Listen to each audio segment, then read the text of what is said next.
এই যে রমজান মাস কোরআন নাজিলের মাস, এই মাসে একটা রজনী আছে যেটা হাজার মাসের চাইতেও উত্তম। আল্লাহ তাআলা বলেন লাইলাতুল কদর খায়রুম মিন আলফি শাহর, কদরের রজনী এটা হাজার মাসের চাইতেও উত্তম। তার মানে এই রাত্রিতে যদি কেউ পেয়ে যায়, এই রাত্রিতে যদি কেউ ইবাদত করে, তার ইবাদত কেমন যেন কদরবিহীন 1000 মাসের চাইতেও উত্তম হবে। সুবহানাল্লাহ। আর এই রমজান মাস হলো বেশি বেশি দেওয়ার মাস। আল্লাহ বান্দাকে এই মাসে বেশি বেশি দেন। এজন্য এই মাসের সময়গুলো আমাদের যথাযথভাবে অতিবাহিত করা দরকার। একটি প্রসিদ্ধ হাদিস, নবীজি একদিন মসজিদে নববীর মেম্বারে উঠতেছেন, প্রথম সিঁড়িতে পা রাখলেন, নবীজি বললেন আমিন। কিন্তু আমিন কেন বললেন, অন্য কোনো আওয়াজ সাহাবায়ে কেরাম শুনে নাই। দ্বিতীয় সিঁড়িতে পা রাখলেন, আবার বললেন আমিন। তৃতীয় সিঁড়িতে পা রাখলেন, আবার বললেন আমিন। সাহাবায়ে কেরাম কারণ জিজ্ঞাসা করলেন, কোন কারণে আমিন বললেন ইয়া রাসূলুল্লাহ সাল্লাল্লাহু আলাইহি ওয়াসাল্লাম? নবীজি যে কারণগুলো বর্ণনা করলেন, এই কারণগুলোর মধ্যে একটি কারণ হলো, নবীজি বললেন যে জিবরাইল আলাইহিস সালাম দোয়া করেছে, যেই ব্যক্তি রমজান মাস পেল কিন্তু গুনাহ মাফ করাতে পারলো না, সে ধ্বংস হয়ে যাক। দোয়া করেছে রূহুল আমিন। দোয়া যিনি করেছেন তিনি কে বলেন? জিবরাইল আলাইহিস সালামের আরেক নাম রূহুল আমিন। কি জোরে বলেন? আর এই দোয়ার পরে আমিন বলছে রহমাতুল লিল আলামিন। আমিন কে বলছে?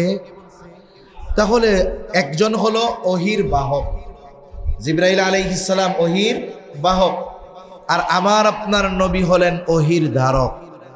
ওহির বাহক বলেছে রমজান মাস যে পেল গুনাহ মাফ করাতে পারলো না, ধ্বংস হোক। আর ওহির ধারক বলেছে আমিন। এই দোয়া আমার আপনার দোয়া না যে কবুল হবে না, না হওয়ার সম্ভাবনা আছে। এই দোয়া যে কবুল হয়েছে এ ব্যাপারে সংশয় করারও কোনো সুযোগ নাই।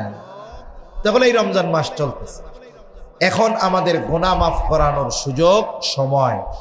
যদি আমরা এই সময় হেলায় খেলায় কাটিয়ে গুনাহ মাফ না করাতে পারি, জিবরাইলের দোয়া ধ্বংস হোক, নবীর বলা আমিন, এটা অবশ্যই কার্যকর হয়ে যাবে। ঠিক কিনা বলেন? এজন্য আমরা গুনাহ মাফের জন্য এই মাসে সর্বোচ্চ প্রচেষ্টা করব। যেমন বুজুর্গানে দিন হাদিসের আলোকেও 4টি আমলের কথা বেশি বেশি বলছেন। 1 নাম্বার রোজার মাস, বেশি বেশি লা ইলাহা ইল্লাল্লাহ বলা। 2 নাম্বার বেশি বেশি ইস্তেগফার করা, আল্লাহর কাছে ক্ষমা চাওয়া। 3 নাম্বার বেশি বেশি আল্লাহর কাছে জান্নাত চাওয়া। 4 নাম্বার আল্লাহ তাআলার কাছে বেশি বেশি জাহান্নাম থেকে নাজাত চাওয়া, মুক্তি চাওয়া। তাহলে পাপ যদি থাকে তাহলে তো জান্নাতে যাওয়া যাবে না, জাহান্নাম থেকে বাঁচা যাবে না। জান্নাতে যদি যেতে হয়, জাহান্নাম থেকে যদি বাঁচতে হয়, আমাদের পাপ থেকে বাঁচতে হবে। অতীতের পাপের জন্য কার কাছে ক্ষমা চাইতে হবে? আল্লাহর কাছে। আমরা এখানে যারা আছি, যারা নাবালক, এদের বিষয়টা ভিন্ন, কারণ তাদের নেকি আর পাপের খাতা এখনো খোলা হয়নি। কিন্তু যারা প্রাপ্তবয়স্ক আছি, বালেগ, কোন ব্যক্তি আছেন যে বুকে হাত দিয়ে বলতে পারবেন হুজুর আমার গোটা হায়াতে কোনো পাপ নাই? যদি আপনি থাকেন তাহলে একটু হাত উঁচা করেন, তাহলে আমরা একটু আপনার সোহবত নেই, আপনার সাথে একটু মুসাফা করি। আছেন কেউ? এ কথা বলার মতো সাহস নবী রাসূল ছাড়া আর কারণ। একমাত্র নবী রাসূলগণ নিষ্পাপ, আর বাকি যা আছে সবার দ্বারা ভুল পাপ হতেই পারে, এটা স্বাভাবিক। বনি আদমের দ্বারা পাপ হবে, এটা স্বাভাবিক। কারণ তিরমিজি শরীফের এক বর্ণনার মধ্যে আসছে, নবীজি সাল্লাল্লাহু আলাইহি ওয়াসাল্লাম বলেন, বনি আদম যদি পাপ না করত, তার মানে আমাদের চরিত্র যদি ফিরিস্তাদের মতো হয়ে যাইত, যে আমাদের দ্বারা কোনো পাপই হয় না। একটা হলো ইচ্ছায় পাপ করা, পাপকে অভ্যাসে পরিণত করে নেওয়া, এটা ভিন্ন বিষয়। আর একটা হলো সে পাপ থেকে বাঁচতে চায় কিন্তু তাও তার পাপ হয়ে যায়। আপনি যখন ময়লা দুর্গন্ধ রাস্তা পাশ দিয়ে যাবেন, আমি যখন যাব, আমরা যখন যাব, কেউ চাই না যে ওই দুর্গন্ধ আমার আপনার নাকে আসুক। কেউ চাই না। না চাইলেও তো চলে আসে, না চাইলেও চলে আসে। অনেক সময় পারিপার্শ্বিক কারণে, পাপাচারের পরিবেশের কারণে অনিচ্ছায় আমার আপনার দ্বারা পাপ হয়ে যায়, এটা স্বাভাবিক। রাসূল সাল্লাল্লাহু আলাইহি ওয়াসাল্লাম বলতেছেন, বনি আদমের দ্বারা যদি পাপ সংগঠিত না হতো তাহলে আল্লাহ তাআলা অন্য আরেকটা জাতি সৃষ্টি করতেন, যেই জাতি পাপ করবে, তার মানে তাদের দ্বারা পাপ হয়ে যাবে, তবে তারা ওই পাপের উপরে স্থির থাকবে না, বরং পাপ হয়ে যাওয়ার পরে আল্লাহ তাআলার কাছে অনুতপ্ত হবে, ক্ষমা চাইবে, আর আল্লাহ তাআলা তাদেরকে মাফ করে দিবেন। এর দ্বারা কি বোঝা গেল? যে আল্লাহ তাআলা জানেন বান্দার দ্বারা পাপ হবে, এজন্যই আল্লাহ তাআলা রহমান, এজন্যই আল্লাহ রহিম, এজন্যই আল্লাহ গফুর, এজন্যই আল্লাহ তাআলা তার ক্ষমার দরজা, তাওবার দরজা বান্দার জন্য উন্মুক্ত রেখে দিয়েছে। সুবহানাল্লাহ। তাহলে প্রথম কাজ, যে পাপ হতে পারে, পাপ হলে এই পাপের উপরে স্থির থাকা যাবে না। আর পাপ হতে পারে, হলে মাফ চাইলে আল্লাহ মাফ করে দিবে। এর দ্বারা বান্দার প্রতি আল্লাহ তাআলার দয়া, মোহাব্বত, ভালোবাসার বহির প্রকাশ হয়, আল্লাহর প্রতি বান্দার দরদ উপলব্ধি করা যায়, বোঝা যায়। এজন্য নবীজি সাল্লাল্লাহু আলাইহি ওয়াসাল্লাম বলেন, ক্বালা রাসূলুল্লাহি সাল্লাল্লাহু আলাইহি ওয়াসাল্লাম, কুল্লু বানি আদম খাত্তাউন ওয়া খায়রুল খাত্তাইন আত-তাওয়াবুন। নবীজি সাল্লাল্লাহু আলাইহি ওয়াসাল্লাম বলেন, প্রত্যেকটি বনি আদম পাপী, নবী রাসূল ছাড়া, কারণ তারা নিষ্পাপ। নবীজি সাল্লাল্লাহু আলাইহি ওয়াসাল্লাম বলেন, প্রত্যেকটি বনি আদম পাপী, তবে উত্তম পাপী হলো সে যে তার পাপের উপরে স্থির থাকে না, বরং পাপ যদি হয়ে যায় একটা সময় সে অনুতপ্ত হয়, আল্লাহ তাআলার কাছে সে ক্ষমা চায়। আর একটা হাদিসের মধ্যে আসছে, নবীজি সাল্লাল্লাহু আলাইহি ওয়াসাল্লাম বলেন, কারো দ্বারা যদি পাপ হয়ে যায়, সে পাপ থেকে উঠে অনুতপ্ত হয়ে আল্লাহ তাআলার কাছে ক্ষমার নিয়তে, তাওবার নিয়তে 2 রাকাত নামাজ পড়ে আল্লাহ রব্বুল আলামিন তার পাপগুলোকে মাফ করে দেয়। এজন্য নবীজি সাল্লাল্লাহু আলাইহি ওয়াসাল্লাম বলেন, খায়রুল খাত্তাইন আত-তাওয়াবুন, আর উত্তম পাপী হলো সে যে পাপের উপরে স্থির থাকে না, বরং পাপ হয়ে যাওয়ার পরে যার কাছে ক্ষমা চায় তিনি কে? আল্লাহর কাছে যে ক্ষমা চায়। একটা মানুষ যদি পাপাচারে লিপ্ত হবার পর যথাযথভাবে আল্লাহর দিকে ফিরে আসে, আল্লাহ সুবহানাহু ওয়া তাআলা কেমন খুশি হয়। আমি আপনি মৌলিকভাবে আমাদেরকে আল্লাহ মাটি থেকে বানিয়েছেন, কিন্তু এই দুনিয়াতে পাঠানোর যেই সিস্টেম সেটা হলো মাতা পিতার মাধ্যমে। আর এখানে বস্তু হিসাবে আল্লাহ তাআলা ব্যবহার করেছেন নুতফা, একেবারে তুচ্ছ একটু পানিকে আল্লাহ ব্যবহার করেছেন। আল্লাহ রাব্বুল আলামিন বলেন, হাল আতা আলাল ইনসানি হিনুম মিনাদ দাহরি লাম ইয়াকুন শাইআম মাযকুরা। আল্লাহ তাআলা জানিয়ে দেন, প্রত্যেকটা মানুষ এমন কিছু কাল অতিবাহিত করেছে যে উল্লেখ করার মতো আমাদের কোনো কিছুই ছিল না। আল্লাহ তাআলা বলেন, ইন্না খালাকনাল ইনসানা মিন নুতফাতিন আমশাজ। মাতা পিতার মিশ্রিত তুচ্ছ পানি থেকে আল্লাহ আমাদের সৃষ্টি করেছেন। যেই পানিটা আমার গায়ে যদি লেগে থাকে, আমি নামাজ পড়লে নামাজ হবে না। পোশাকে যদি লাগে, ওই পোশাক পরে নামাজ পড়লে নামাজ হবে না। যার ওই পানি, সে নিজেই এটারে ঘৃণা করে, এত তুচ্ছ পানি ওইটা থেকে আল্লাহ আমাদের বানিয়েছে। বলেন তো, আমার আপনার মতো এই তুচ্ছ পানি থেকে বানানো মানুষ, সে যদি জাহান্নামে চলে যায়, আল্লাহ তাআলার কোনো ক্ষতি আছে নাকি? আবার যদি সব মানুষ জান্নাতে চলে যায়, আল্লাহ তাআলার কোনো লাভ আছে নাকি? তার মানে মানুষ যদি পাপাচারে লিপ্ত হয়, আল্লাহ তাআলার কোনো লাভ নাই, আল্লাহ তাআলার কোনো ক্ষতিও নাই। মানুষ যদি ভালো কাজ করার মাধ্যমে জান্নাতি হয়ে যায়, এতে আল্লাহ তাআলার কোনো লাভ নাই, আল্লাহ তাআলার কোনো ক্ষতি নাই। এরপরেও বান্দার প্রতি আল্লাহ তাআলার দরদ কত, মায়া কত।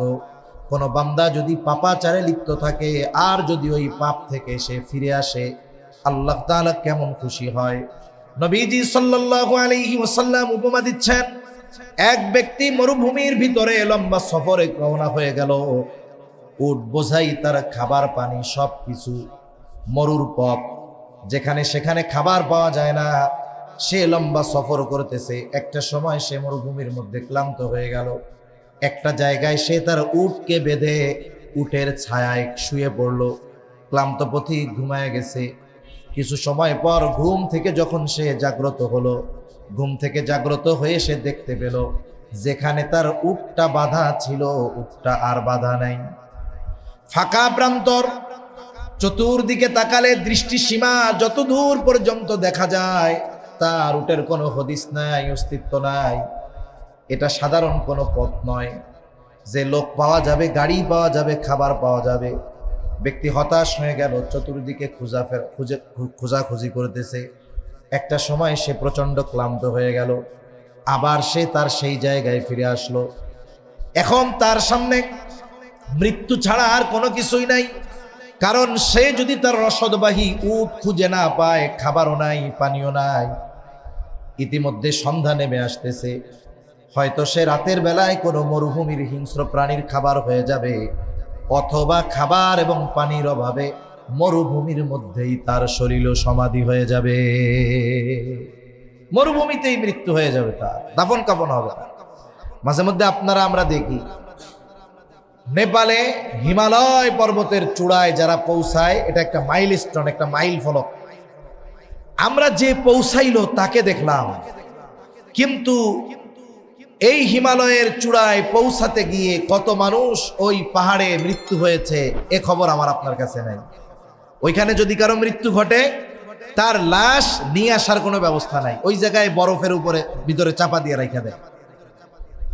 তাহলে এই মরুভূমির পথিক চিন্তা করতেছে আমার মৃত্যু এই মরুভূমির মধ্যেই হবে, আর কিছু করার নেই। সে সর্বোচ্চ হতাশ, তার সামনে একমাত্র মৃত্যুই আছে। হয়তো সেটা হিংস্র কোনো প্রাণীর খাদ্য হওয়ার মাধ্যমে, অথবা সেটা খাবার আর পানির অভাবে, অথবা হিংস্র কোনো প্রাণীর খাদ্য হওয়ার মাধ্যমে, কিন্তু তার মৃত্যু নিশ্চিত। সে এখন মৃত্যুর জন্য অপেক্ষা করতেছে। সূর্য ডুবে যাচ্ছে, সে সর্বোচ্চ হতাশ। সাহাবা একরামকে জিজ্ঞাসা করা হলো, এই মুহূর্তে ওই ব্যক্তির মনের অবস্থা কেমন বলো। সাহাবা একরাম বলে, ইয়া রাসূলুল্লাহ, ওই সময় গোটা দুনিয়ার মধ্যে ওই ব্যক্তির মতো হতাশ আর কেউ হবে না। কারণ যার সামনে নিশ্চিত মৃত্যু অপেক্ষা করতেছে, সে মৃত্যুর জন্য অপেক্ষা করতেছে, তার মতো হতাশ আর কেউ হবে না। নবীজি সাল্লাল্লাহু আলাইহি ওয়াসাল্লাম বলেন, এই ব্যক্তি যখন সর্বোচ্চ হতাশ যে না তার উট আর খুঁজে পাওয়া যাবে না, হঠাৎ সে দূরে তাকিয়ে দেখে তার সেই রসদবাহী উট রসদ সহ আবার তার দিকে ফিরে আসতেছে। এই দৃশ্যটা দেখে লোকটা কত খুশি হবে, বলে গোটা পৃথিবীর মধ্যে তার চাইতে বেশি আনন্দিত আর কেউ হবে না। নবীজি বলেন, যখন সে এই দৃশ্যটা অবলোকন করলো, দেখতে পেল ওই লোকটা আনন্দে তার ভাষা হারায় ফেলছে, খুশিতে আল্লাহর শুকরিয়া আদায় করতে গিয়া বলতেছে, আল্লাহ আপনি হলেন আমার গোলাম আর আমি হলাম আপনার রব। অনেক সময় মানুষ আনন্দে ভাষার ব্যালেন্স হারায় ফেলে, তা খুশির ঠেলায় ভাষার লাইন ঠিক রাখতে পারে নাই, বলে আমি হইলাম আপনার রব, আপনি আমার গোলাম, খুশির ঠেলায়। নবীজি সাল্লাল্লাহু আলাইহি ওয়াসাল্লাম বলেন, ওই ব্যক্তি তার হারানো উট খুঁজে পেয়ে ফিরে পেয়ে যত খুশি হয়, কোনো বান্দা যদি গুনাহ করার পর তওবা করে ক্ষমা চেয়ে আল্লাহর দিকে ফিরে আসে, আল্লাহ রাব্বুল আলামিন ওই ব্যক্তি হারানো উট খুঁজে পেয়ে যত খুশি হয় তার চাইতে বেশি খুশি হয়ে যায়। অথচ আমি আপনি জাহান্নামে গেলে আল্লাহর কিছুই আসে যায় না, কিন্তু আল্লাহ তাআলা আমাকে আপনাকে কত ভালোবাসে যে আমি আপনি যদি জান্নাতের পথে থাকি, দ্বীনের উপরে থাকি, আল্লাহর পথে থাকি, গুনাহ হওয়ার পরেও আল্লাহর দিকে ফিরে আসি, তাহলে আল্লাহ তাআলা আমার আপনার উপরে ওই রকম খুশি হয়। সুবহান। কারণ এই পৃথিবীতে আমরা মনে করি যে আমাকে আপনাকে, আমার আপনার মা বাবা, আত্মীয় স্বজন, বন্ধু বান্ধব, সন্তান সন্ততি, স্ত্রী স্বামী, স্ত্রীকে স্ত্রী স্বামীকে মনে হয় বেশি ভালোবাসে। এটা তো দেখি এই জন্য মনে করি, কিন্তু আমার আপনার হায়াতের একটি মুহূর্ত অতিবাহিত হয় না যেই মুহূর্তে আল্লাহ তাআলার রহমত, দয়া, মুহাব্বত ব্যতীত আমার আপনার সময় অতিবাহিত হয়। হোক সে কাফের, এই পৃথিবীতে একটা কাফেরও একটা মুহূর্ত আল্লাহ তাআলার রহমত বিহীন অতিবাহিত করতে পারে না। আল্লাহর বান্দার প্রতি কত দয়া, আল্লাহর কত দয়া, এটা হিসাব করার মতো যোগ্যতা আমাদের নাই। রাসূলুল্লাহ সাল্লাল্লাহু আলাইহি ওয়াসাল্লাম বলেন, অনেক মানুষ আছে তার দ্বারা যখন অঢেল পাপ হয়ে যায়, অনেক পাপ হয়ে যায়, অনেক অন্যায় হয়ে যায়, একটা সময় শয়তান তাকে ওয়াসওয়াসা দেয়, পাপ তো অনেক করলি, তোর পাপ আল্লাহ মাফ করবে না। এই সময় শয়তান তাকে নিরাশার সমুদ্রে হাবুডুবু খাওয়ায়, শয়তান ওরে ওয়াসওয়াসা দেয়, বলে শোন, তোর যে পাপ আল্লাহ মাফ করবে না, এখন যদি তুই পাপ ছাইড়া দেস তাহলে দুনিয়াও গেল, আখিরাতও গেল, তার চাইতে দুনিয়ায় তুই যা পাস কইরা নে। এজন্য আমাদের সমাজে একটা স্লোগান আছে, দুনিয়াটা মস্ত বড়, খাও দাও ফুর্তি করো, বলে এটা হলো শয়তান আর তার দলের স্লোগান। অথচ আল্লাহ তাআলা হাদিসের মধ্যে আসছে, নবীজি বলেন 100 হত্যা করছে এমন ব্যক্তিকেও আল্লাহ মাফ করে দিয়েছে। সুবহানাল্লাহ। 100 হত্যা করছে, আল্লাহ তারে মাফ করছে। বনি ইসরাইলে এক লোক 99টা হত্যা করার পরে তার মধ্যে অনুশোচনা জাগ্রত হয়েছে। বনি ইসরাইলের ঘটনা, তার মধ্যে অনুশোচনা জাগ্রত হয়েছে যে না, কাজটা ভালো হয় নাই। সে তার এলাকার মানুষদেরকে বলতেছে, আমাকে সবচাইতে বড় অভিজ্ঞ ব্যক্তির সন্ধান দাও, আমি তাওবা করতে চাই, আল্লাহর কাছে ক্ষমা চাইতে চাই। ওই লোকটাকে তারা একজন আবেদের সন্ধান দিল, আলেমের না, একজন আবেদের সন্ধান দিল, খ্রিস্টান একজন সন্ন্যাসী আবেদ। লোকটা গিয়া তার কাছে বলে, আমি 99টা হত্যা করেছি, আল্লাহ তাআলা কি আমাকে ক্ষমা করবে নাকি? লোকটা তো আবেদ, আলেম না। আলেম আর আবেদের মধ্যে তফাৎ আছে। এজন্য অনেক সময় অনেকে ইবাদত করেও ফিতনার মধ্যে পতিত হয়ে যায়। এজন্য রাসূল সাল্লাল্লাহু আলাইহি ওয়াসাল্লাম আলেম আর আবেদের পার্থক্য বর্ণনা করতে গিয়ে বলেছেন, ফাদলুল আলিমি আলাল আবিদি কাফাদলি আলা আদনাকুম। তো অনেক সময় একটু বেশি ইবাদত করলে আমার মসজিদের ইমাম, আমার মসজিদের খতিব, মাদ্রাসার মুহতামিম, মাদ্রাসার ওস্তাদ, তাদের চাইতে আমি মনে করি আমি বড় আবেদ, আমি আওয়াবিন ইশরাক তাহাজ্জুদ পড়ি, আরে ওই হুজুর পড়ে না। মনে করলেন কি এই যে পয়ড়া মনে করছেন, এটা শয়তান এই জায়গায় ইবাদতের 12টা বাজায় দিচ্ছে। উনি না পয়ড়া ওনার ক্ষতি হয় নাই, কিন্তু আমি পয়ড়া ক্ষতির মধ্যে পড়ে গেছি। এজন্য আবেদ আর আলেমের পার্থক্য কোথায়?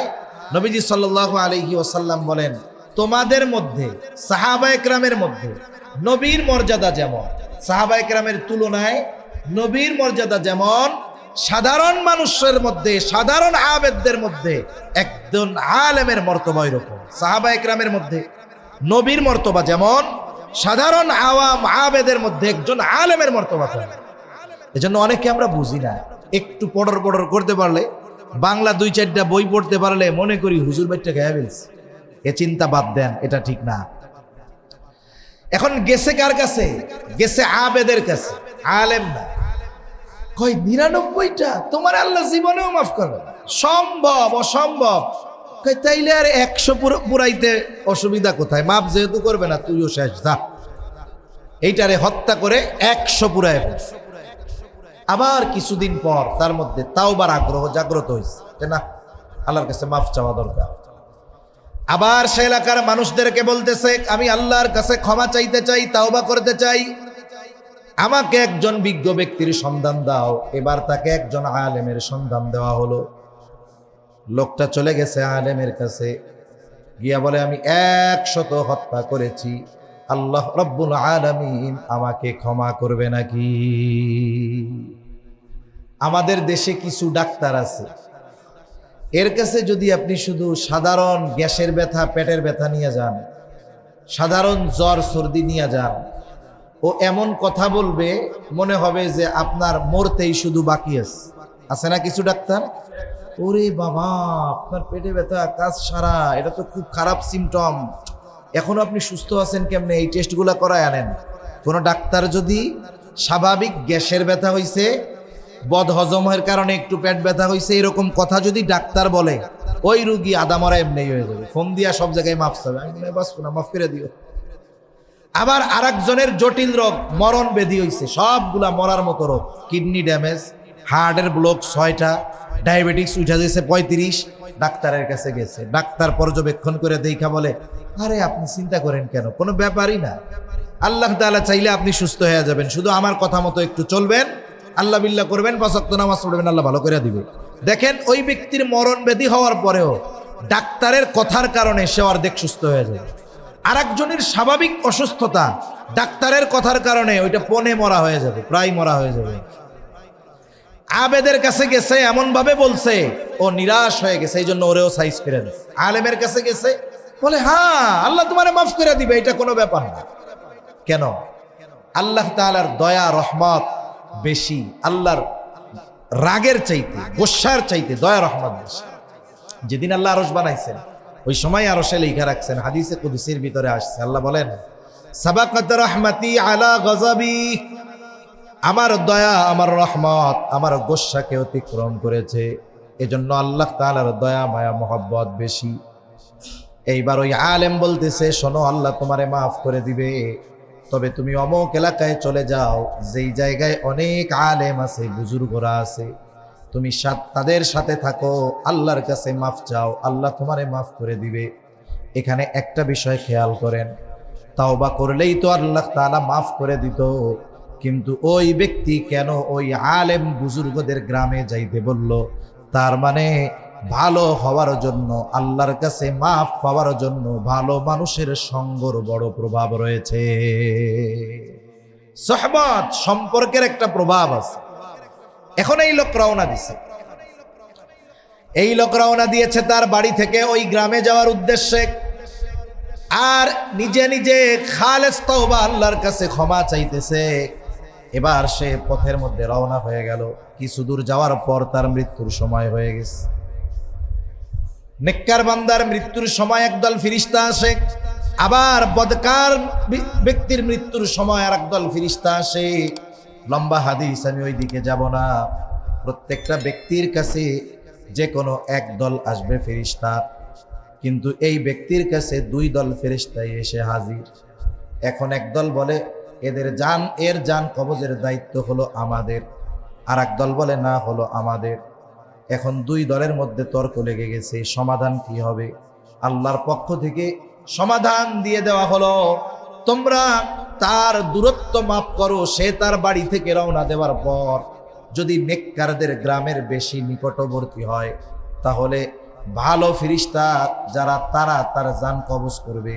তার মানে নেককারদের জান কবজের দায়িত্বে নিয়োজিত ফেরেশতারা তার জান কবজ করবে। আর যদি রওনা দেওয়ার স্থান থেকে নেককারদের গ্রাম দূরে হয়, তাহলে বদকারদের জান যারা কবজ করে তারা ওই ব্যক্তির জান কবজ করবে।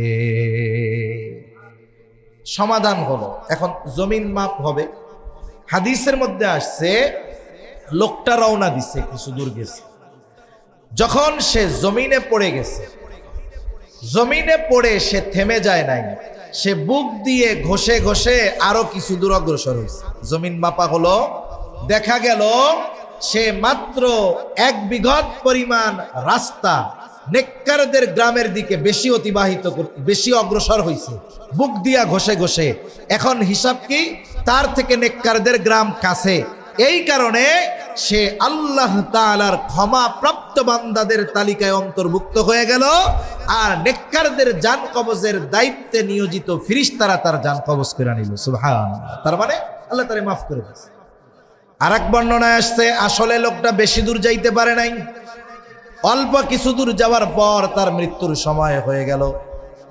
নেককারদের গ্রাম আরো অনেক দূর, কিন্তু আল্লাহ তাআলা জমিনকে সম্প্রসারিত করে দিলেন, আর নেককারদের গ্রাম তার থেকে সংকুচিত করে দিলেন।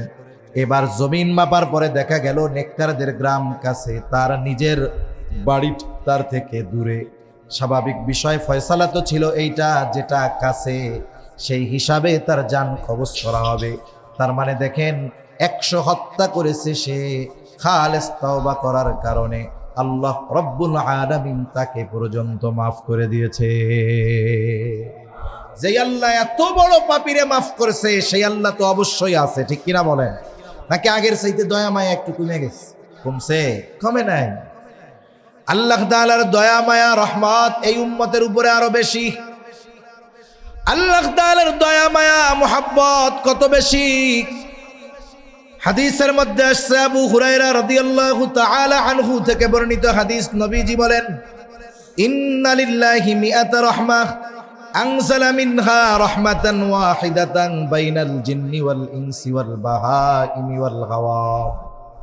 নবীজি সাল্লাল্লাহু আলাইহি ওয়াসাল্লাম বলেন, আল্লাহ তাআলার নিকটে 100 রহমত আছে, 100 রহমত।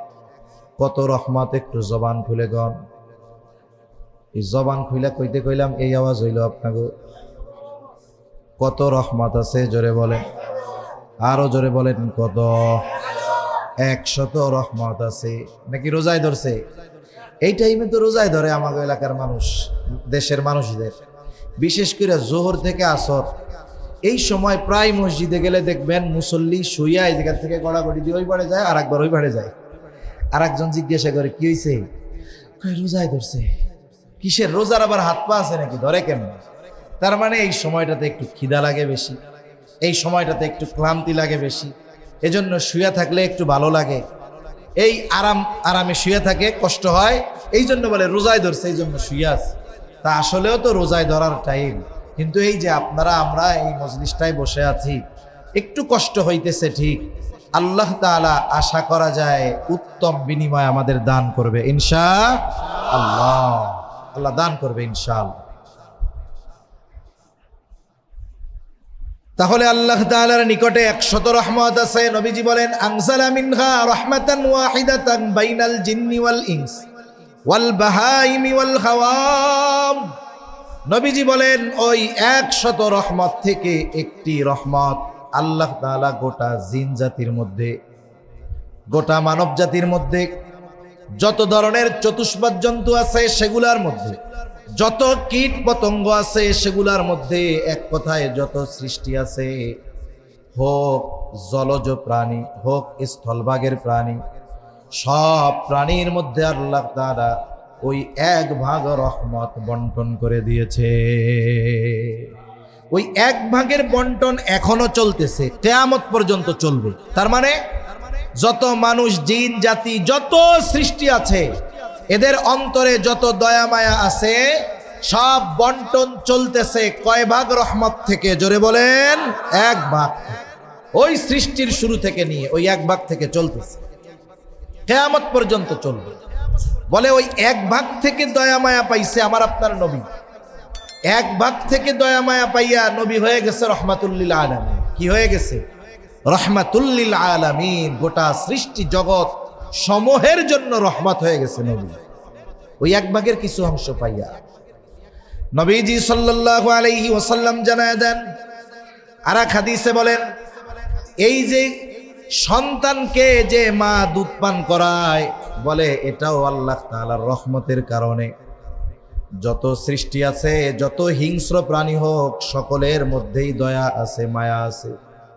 কুকুরের মধ্যে তার বাচ্চার প্রতি দয়া আছে, সাপের অন্তরে তার বাচ্চাদের জন্য দয়া মায়া আছে, বাঘ ভাল্লুক কুমির যা বলেন সকলের অন্তরে তার সন্তানের জন্য দয়া মায়া আছে।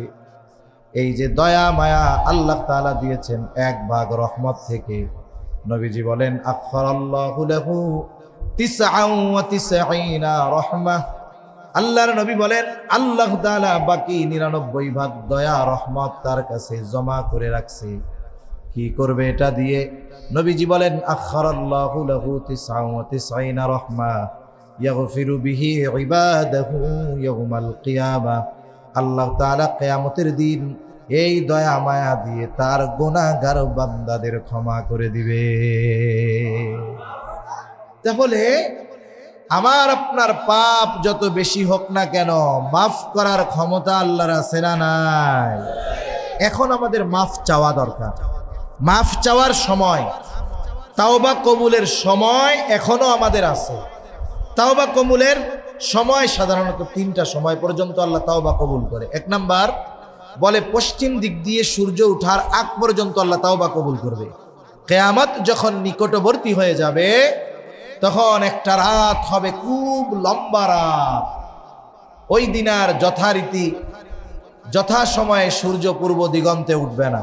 রাত এত লম্বা হবে, বাচ্চারা কান্নাকাটি করবে, মানুষেরা হতাশ হয়ে যাবে, গোয়ালের মধ্যে পশু পাখি চিৎকার করতে থাকবে। রাত কাটবে না, আধার কাটবে না। দীর্ঘ রজনীর পর পূর্ব দিকে নয়, পশ্চিম দিক দিয়ে সূর্য উঠবে। কিছু দূর উঠার পরে আবার সূর্য ডুবে যাবে। পরের দিন থেকে আবার যথারীতি পূর্ব দিক দিয়ে সূর্য উঠতে থাকবে।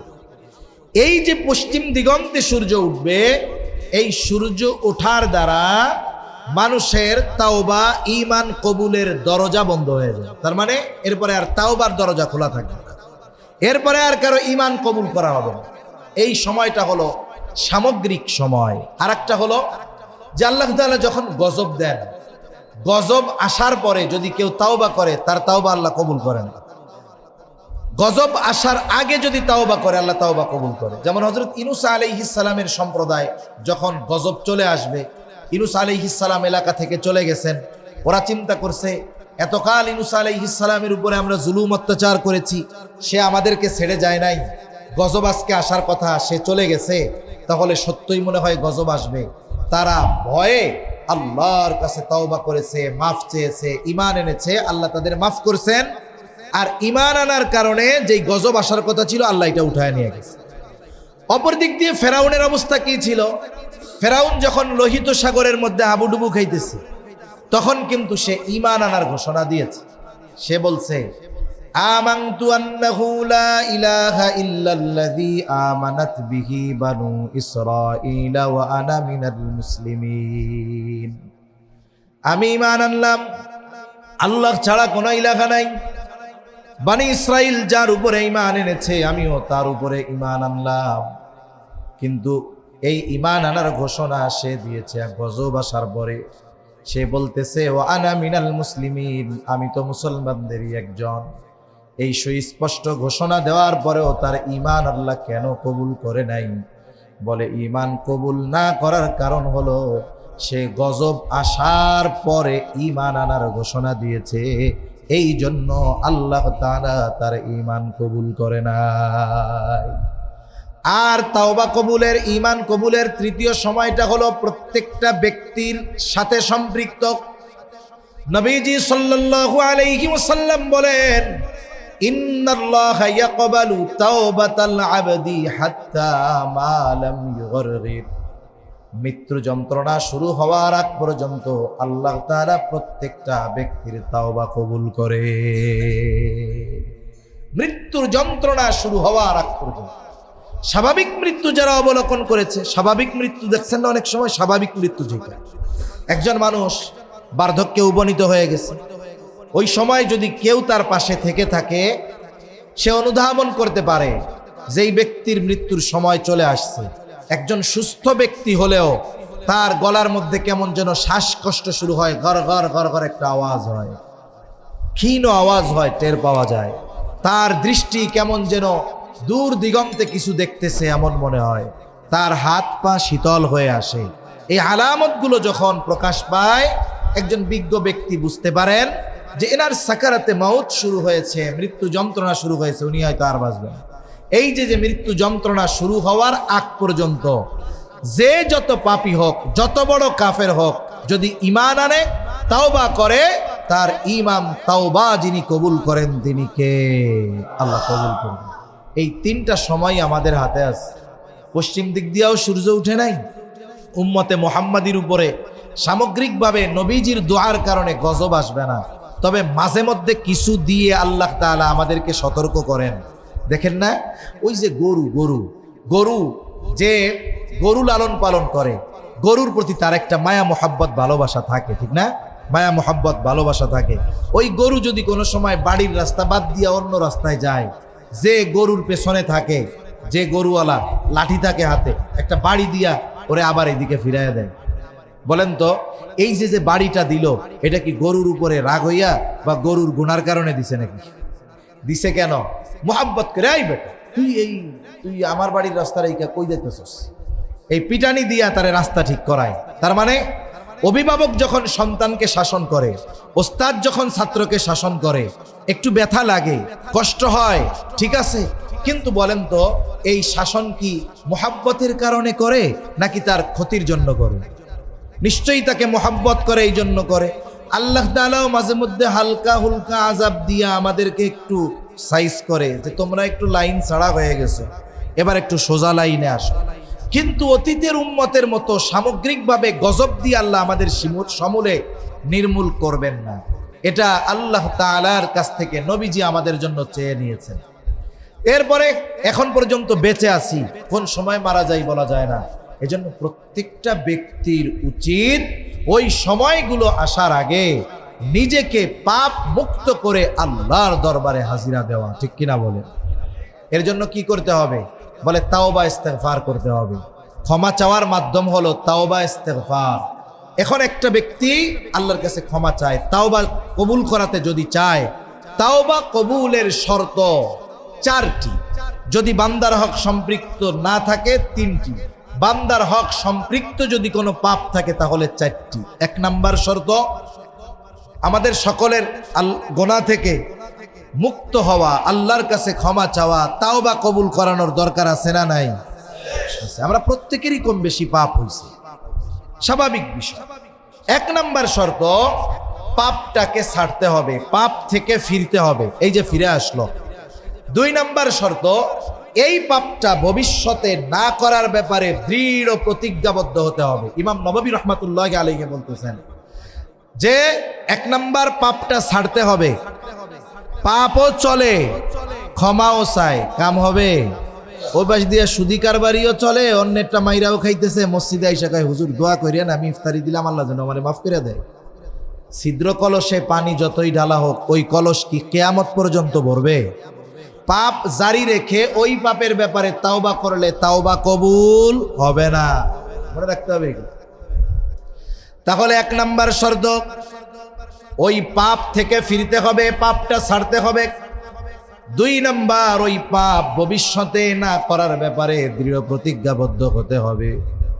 3 নাম্বার, অতীতে যে পাপ হয়েছিল আল্লাহ তাআলার কাছে অনুশোচনার সাথে আল্লাহর কাছে তাও ক্ষমা চাইতে হবে, ইস্তেগফার করতে হবে যে আল্লাহ আমার আগের গুনাহগুলো আপনি মাফ করে দেন। গুনাহ ছাড়ছে, আল্লাহর কাছে বলতেছে আল্লাহ আমার গুনাহগুলো মাফ করেন, আর দৃঢ় প্রতিজ্ঞাবদ্ধ হইছে যে আল্লাহ আমি ভবিষ্যতে আর এই গুনাহগুলো করব না। এখন যদি গুনাহটা বান্দার হক সম্পৃক্ত না হয়, এই শর্তের আলোকে যদি তাওবা করে, গুনাহ যত বড় হোক মাফ করে দিবেন কে? আর যদি বান্দার হক সম্পৃক্ত হয়, এই 3 শর্তের সাথে সাথে আর একটা শর্ত, যার হক নষ্ট করেছে তার কাছে মাফ চাইতে হবে। যদি বোনের হক নষ্ট করে, বোনের কাছে মাফ চাইতে হবে। ভাইয়ের হক নষ্ট করেছে, ভাইয়ের হক আদায় করতে হবে। প্রতিবেশীর হক নষ্ট করেছে, তার হক আদায় করতে হবে। মনে রাখতে হবে, কেউ যদি দুনিয়ায় কোনো মানুষকে অন্যায়ভাবে কথার দ্বারাও তার হক নষ্ট করে, কিয়ামতের দিন আল্লাহ তাআলার সামনে এই বিষয়টারও হিসাব তাকে দেওয়া লাগবে।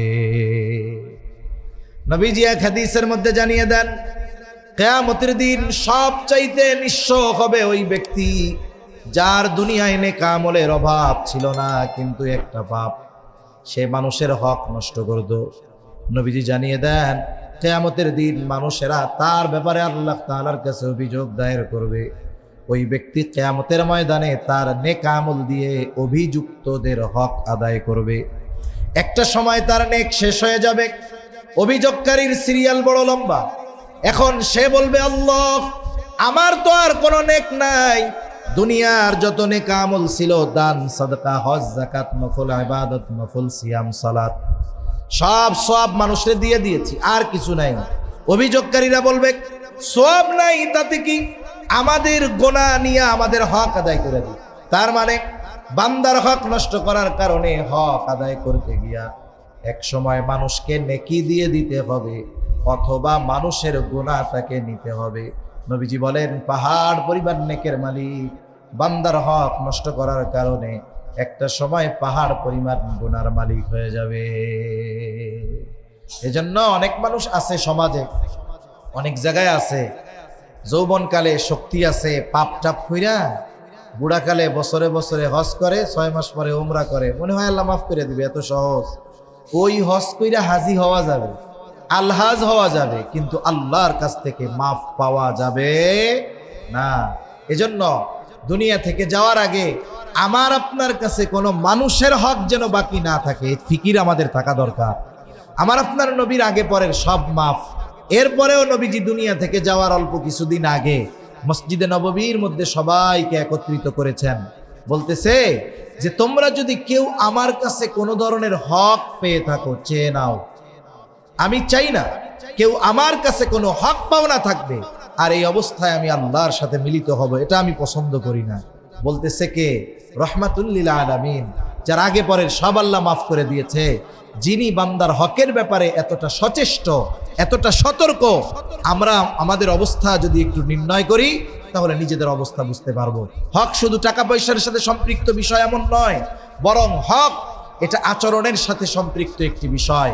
আমি আমার প্রতিবেশী, সে আমার কাছে হক আছে, ভালো আচরণ হক, তার কিছু হক আছে, আমি এগুলো আদায় করলাম না, মানুষের সাথে বিনা কারণে খারাপ আচরণ করলাম। এই যে আচরণগত হকগুলো আমরাও যদি নষ্ট করি, নবীজি বলেন ওই দিন আসার আগে তোমরা সতর্ক হও, যেই দিন আল্লাহ বাদী বিবাদীর মধ্যে ফয়সালা করে দিবে। নবীজি বলেন যদি দুনিয়াতে তোমরা অন্যায়ভাবে কাউকে কথার দ্বারাও একটা কষ্ট দিয়ে থাকো, কিসের দ্বারা বলেন? কথার দ্বারা। কিসের দ্বারা বলেন? অন্যায়ভাবে কথার দ্বারাও যদি কাউকে কোনো কষ্ট দিয়ে থাকো, এটা মাফ চেয়ে নাও। কেন?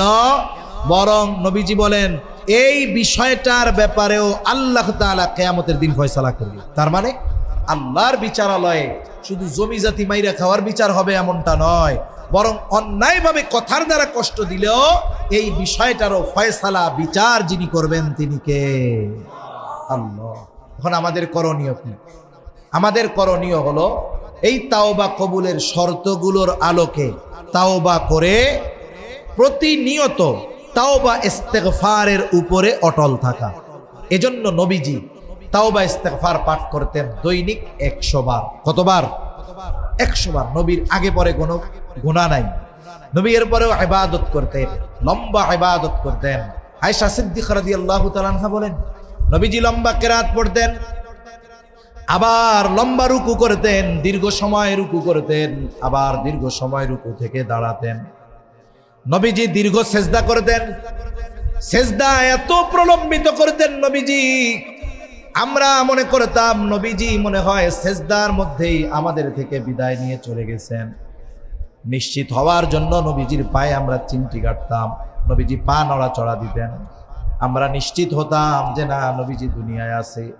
নবীজিকে আয়েশা সিদ্দিকা রাদিয়াল্লাহু তাআলা আনহা বলতেন ইয়া রাসূলুল্লাহ, আল্লাহ তাআলা আপনার আগে পরের সব মাফ করে দিয়েছে, তার মানে বলতে চায় এত কষ্ট করে আপনার ইবাদত করার দরকার কি? আল্লাহ তো সব মাফ করে দিয়েছে। নবীজি বলেন আফালা আকুনু আবদান শাকুরা, ও আয়েশা, যেই আল্লাহ আমাকে এত নিয়ামত দান করেছেন, আমি কি সেই রবের শুকরগুজার বান্দা হব না? ক্ষমার ঘোষণা পেয়ে সাহাবায়ে কেরামের ইবাদতের গতি আরো বেড়ে গেছে। বদরের যুদ্ধে যারা অংশগ্রহণ করছে তাদের ব্যাপারে আল্লাহ বলছেন ইয়ামালু মা শি'তুম, যা মন চায় করো। এই যে সুযোগ দিছে, এই কারণে নামাজ বাদ দিয়া সব বাদ দিয়া বসে নাই, বরং এই সুযোগ দেওয়ার পরে আল্লাহর প্রতি তাদের আনুগত্যতা আরো বেড়েছে। ঠিক কিনা কও? এই নবী দৈনিক তাওবা ইস্তেগফার করতেন 100 বার, অথচ কোনো গুনাহ নাই। রাসূলুল্লাহ সাল্লাল্লাহু আলাইহি ওয়াসাল্লাম বলেন ওয়াল্লাহি ইন্নী লা আস্তাগফিরুল্লাহ ওয়া আতুবু ইলাইহি ফিল ইয়াউমি মিআতা মাররা। নবীজি বলেন আল্লাহর শপথ, আমি দৈনিক 100 বার আল্লাহর নিকটে তাওবা ইস্তেগফার করি। নবীজি কতবার করতেন? 100 বার। আমরা তো সারা মাসেও অনেকের 100 বার হয় না। এজন্য খালেস ভাবে তাওবা করে আমরা তাওবা ইস্তেগফারের উপরে অটল থাকবো। আমরা যদি খালেস তাওবা করার পরে দৈনিক 100 বার তাওবা ইস্তেগফারে অভ্যস্ত হই, তাহলে কি হবে? একটা জিনিসের ধার যত থাক, ওইটারে ধার দিয়া যদি আপনি 1 বছর ফালায় রাখেন, কোরবানির সময় ছুরি বের করা হয় না, ওই ছুরি দিয়া মনে করেন কোরবানি করার পরে ধার তো দিছিলাম সুন্দর মতো রাইখা দিছি, আবার 1 বছর পরে বোতা হয়ে যায়, আবার কামারের কাছে নেওয়া লাগে, সাইজ করা লাগে। কিন্তু ওটা যদি দৈনন্দিন ব্যবহার করা হইতো, হালকা পাতলা ধার দৈনন্দিন দেওয়া হইতো, ব্যবহার করা হইতো, তাইলে ওর ধার ঠিক থাকতো। আমাদের মা বোনদের বাসায় মা বোনরা বটিতে কাটে না, অনেক বটি আছে, জীবনে একবারই ধার দিছে, আর জীবনে দেওয়া লাগে না। সোমবার যে দিছে আর দেওয়া লাগে না, এত ধার কেন? বলে দৈনিক ব্যবহার করতে করতে ওইটার ধার কখনো আর যায় না। অনুরূপ ভাবে খালেজ ভাবে একবার তাওবা করার পরে, ওই যে ধার দেওয়ার মতো ধার দেওয়ার পরে ব্যবহার করলে, খালেজ ভাবে তাওবা করার পরে তাওবা ইস্তেগফারের উপরে অটল থাকলে, তাহলে কি হয়? বলে ওই যে খালেজ তাওবা করছে এটা তার ধরে রাখা সম্ভব হয়। এজন্য আমরা দৈনিক 100 বার তাওবা ইস্তেগফার করব। কোন বাক্য দ্বারা করব? হাদিসে বর্ণিত বাক্য দ্বারাই করব। আস্তাগফিরুল্লাহাল আযীম ওয়া আতুবু ইলাইহি। পড়েন আমার সাথে, আস্তাগফিরুল্লাহাল আযীম ওয়া আতুবু ইলাইহি, আস্তাগফিরুল্লাহাল আযীম ওয়া আতুবু ইলাইহি। সহজ না কঠিন? দৈনিক কয়বার? ফজরের নামাজ পড়ার জন্য ফজরের ওয়াক্ত হতে হবে। নামাজ শুরু করার জন্য নামাজের বাইরে ভেতরে ফরজগুলা ঠিক থাকতে হবে। আবার দেখুন, পোশাক পবিত্র হতে হবে, নিজেরও পবিত্রতা থাকতে হবে, ফরজগুলো ঠিক থাকতে হবে, সময় হতে হবে, জায়গাটাও পবিত্র হতে হবে। কিন্তু আস্তাগফিরুল্লাহাল আযীম পড়ার জন্য ব্রাশ করা লাগবে, ওযু করা লাগবে, গোসল করা লাগবে, সময় হওয়া লাগবে? লাগবে না। এজন্য নিজেরাও পড়বো, আমাদের বাসায় মা বোন যারা আছে তাদেরকেও এই তাসবিহ শিক্ষা দিব তো ইনশাআল্লাহ। আর শুরুতে বলেছিলাম, রমজান মাস আল্লাহ তাআলার কাছ থেকে ক্ষমা পাওয়ার মাস, নাজাতের মাস, মাগফিরাতের মাস, রহমতের মাস, বরকতের মাস। এই রহমত, নাজাত, মাগফিরাত আমরা যদি আল্লাহর কাছ থেকে পেতে চাই, ক্ষমা যদি পেতে চাই, তাহলে আমরা ইবাদতে মশগুল থাকব। ওই যে বেশি বেশি চারা আমল করব, লা ইলাহা ইল্লাল্লাহ, সাথে সাথে ইস্তেগফার করব। ইস্তেগফারের কথাটাও আয়াত তিলাওয়াত করেছিলাম। ইস্তেগফার হলো সকল রোগের মহা ঔষধ। সকল রোগের কি ঔষধ বলেন? মহা ঔষধ। ওষুধের মাধ্যমে রোগ দূরকরণের সর্বশেষ মাধ্যম হলো অ্যান্টিবায়োটিক। মনে করেন একজনের পেটের পীড়া হয়েছে, স্বাভাবিক ওষুধে যায় না, লাস্টে ডাক্তার কি কয়? অ্যান্টিবায়োটিক। একজনের জ্বর হয়েছে, নাপা এক্সট্রা এগুলাই যায় না, লাস্টে কি বলে? কয় অ্যান্টিবায়োটিক। একজনের একটা ঘা হয়েছে, যায় না, কয় ইনফেকশন হয়েছে, কি লাগবে? কয় অ্যান্টিবায়োটিক। সব অ্যান্টিবায়োটিক এক, কিন্তু রোগ বিভিন্ন। কথা বুঝতে পারছেন? নাপা খাইলে এই জায়গায় যে কাইটা গেলে এটা যাবে, নাপা খাইলে পাতলা পায়খানা যাবে, কিন্তু অ্যান্টিবায়োটিক এটা পাতলা পায়খানারও কাজ করে, জ্বরেরও কাজ করে, কাইটা গেলেও কাজ করে। মানে সব রোগের সর্বশেষ ওষুধ অ্যান্টিবায়োটিক। বলে ওষুধ একটা, কিন্তু কাজ করে সব রোগ। ইস্তেগফার আমল একটা, বলে এটা কাজ করে সব রোগে। ইস্তেগফারের মাধ্যমে গুনাহ মাফ হয়, ইস্তেগফারের মাধ্যমে যথাসময়ে যথাযথ পরিমাণ বৃষ্টি হয়, ইস্তেগফারের মাধ্যমে আল্লাহ তাআলা সন্তান সম্পদের দ্বারা সমৃদ্ধি দেন, দুনিয়া আখিরাতে উপকার দান করেন। ইস্তেগফারের মাধ্যমে উদ্যান বেড়ে যায়, ইস্তেগফারের মাধ্যমে সবুজায়ন বেড়ে যায়, ইস্তেগফারের মাধ্যমে নদীর প্রবাহ ঠিক থাকে। তাহলে ইস্তেগফার হলো মহা ঔষধ। আমরা এই তাওবা ইস্তেগফার দৈনিক 100 বার করব। জোরে কোন ইনশাআল্লাহ। যদি আমরা করতে পারি তাহলে আমাদের এই আয়োজন সফল। মনে রাখবেন, যদি এই জিকিরগুলা দিয়ে আমাদের জবান আমরা সিক্ত করতে পারি। পানি আর তেল সহজে এক জায়গায় হয় না, সহজে এক জায়গায় হয়, সহজে এক জায়গায় হয় না। এখন যদি আমার জবানটা জিকির দ্বারা সিক্ত হয়, তাহলে আমার জবানের গুনাহ থেকে বাঁচা সহজ হবে। মনে রাখবেন, মুসলমান হতে হলে জবান হেফাজতের দরকার। নবীর থেকে জান্নাতের গ্যারান্টি পেতে হলে জবান হেফাজতের দরকার। আর জবান হেফাজতের অন্যতম অ্যান্টিবায়োটিক হলো তাওবা ইস্তেগফার, জিকির, আল্লাহর জিকির। কোরআন তিলাওয়াত হতে পারে, স্বাভাবিক কোরআন হাদিসে বর্ণিত জিকিরগুলো হতে পারে। সুবহানাল্লাহ, আলহামদুলিল্লাহ, লা ইলাহা ইল্লাল্লাহ, আল্লাহু আকবার হতে পারে। সুবহানাল্লাহি ওয়া বিহামদিহি সুবহানাল্লাহিল আযীম হতে পারে। আস্তাগফিরুল্লাহাল আযীম ওয়া আতুবু ইলাইহি হতে পারে। যে কোনো জিকির দিয়ে যদি জবান আমরা সিক্ত করতে পারি, দুরূদ শরীফ হতে পারে সাল্লাল্লাহু আলাইহি ওয়াসাল্লাম, এর দ্বারা যদি জবানকে সিক্ত করতে পারি, জবান সম্পৃক্ত গুনাহগুলো থেকে যদি বাঁচা যায়, জবান যদি নিয়ন্ত্রণে চলে আসে, বলে 90% অন্যায় গুনাহ থেকে বাঁচা সহজ হয়ে যায়। ঠিক কিনা বলে? এজন্য আজকের এই মজলিস থেকে আমরা নিজেরা নিজেদের সাথে প্রতিজ্ঞায় আবদ্ধ হব যে রমজান মাস ক্ষমার মাস, আল্লাহর কাছে খালেস ভাবে তওবা করব, দৈনিক তওবা ইস্তেগফার পাঠ করব, সাথে সাথে আমরা আমাদের জবানকে আল্লাহর জিকির দ্বারা সিক্ত করব ইনশাআল্লাহ। আল্লাহ সকলকে তৌফিক দান করেন, সকলে বলি আমিন।